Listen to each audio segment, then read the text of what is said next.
দেখেন, আমি কন্ট্রোলে চেপে দুইটাকে একসাথে সিলেক্ট করলাম, করে এখন আমি এই দুইটাকে একসাথে এখান থেকে দুইটাকে এখান থেকে একসাথে নাড়াচাড়া করতে পারবো।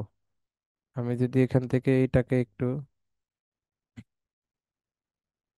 আচ্ছা, আমি এখান থেকে এটাকে একটু মাঝখানের দিকে নিয়ে আসলে আর একটু ফরম্যাটিংটা সুন্দর হবে আমাদের জন্য। আচ্ছা, আমি এটাকে একটু মাঝখানের দিকে নিয়ে আসছি। জাস্ট আপনারা যখন কাজ করবেন তখন এই ব্যাপারগুলো খুবই ভালোভাবে বুঝতে পারবেন। হুম। আমি এই দুইটাকে একসাথে মাঝখানে নিয়ে আসছি, এবং দুইটাকে এখন আপনি চাইলে একসাথে কিন্তু আপনি কন্ট্রোলে চেপে ধরে একসাথে কিন্তু দুইটাকে সিলেক্ট করতে পারবেন। সিলেক্ট করে কিন্তু আপনি দুইটাকে কিন্তু একসাথে এখান থেকে নাড়াচাড়া করতে পারবেন। ওকে।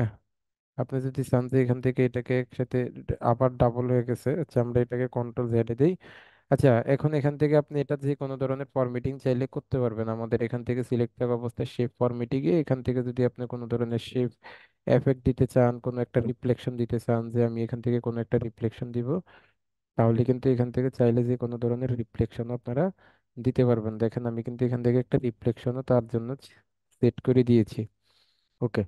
তারপরে আমরা যে জিনিসটা করব সেটা হচ্ছে, এখন ওয়েলকাম টু সেকশনটা দেওয়ার পরে আমরা হচ্ছে পরবর্তী একটা পেজ স্লাইড নিব এখান থেকে। তো পরবর্তী স্লাইড নেওয়ার জন্য আমরা এখান থেকে হোমে চলে যাব, হোম থেকে এখানে নিউ স্লাইডে ক্লিক করব, নিউ স্লাইড থেকে ব্লাঙ্ক আর একটা স্লাইড কিন্তু এখান থেকে নিয়ে নিব।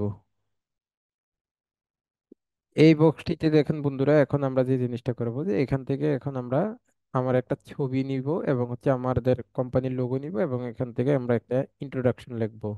তো সেটা নেওয়ার জন্য আমি যদি আমার একটা ছবি নিতে চাই, তাহলে আমি এখান থেকে সিম্পলি ইনসার্টে চলে যাব, ইনসার্ট থেকে এখান থেকে পিকচারে চলে যাব, পিকচার থেকে আমি দিস ডিভাইসে যাব।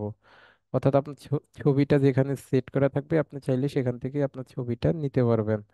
আমি এখান থেকে যদি চলে যাই এবং এটাকে আমি একটু বড় করে দিলে আমি বুঝতে পারবো যে আমার ছবিটা কোথায় আছে।